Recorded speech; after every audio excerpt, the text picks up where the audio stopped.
tubig yung nilalagyan din ng tubig. Ayan.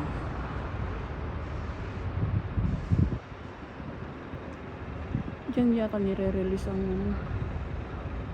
ang ship na ginagawa nila. Hmm?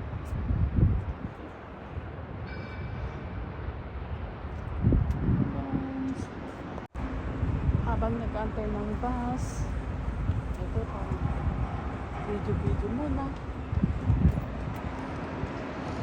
Tagal kasi ng bus dito. Mabas lang ako.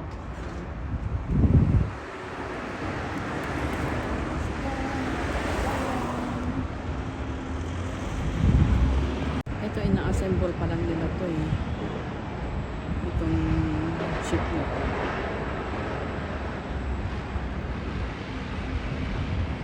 Lalaki na mga crane.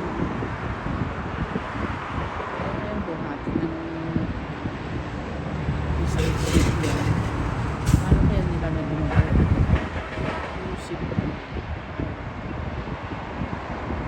Na-assemble pa lang yung ship.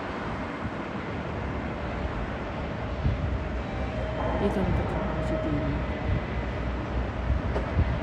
Pero hindi siya ang gumagawa ng siya lang ang gumagawa siya lang nagpaplano.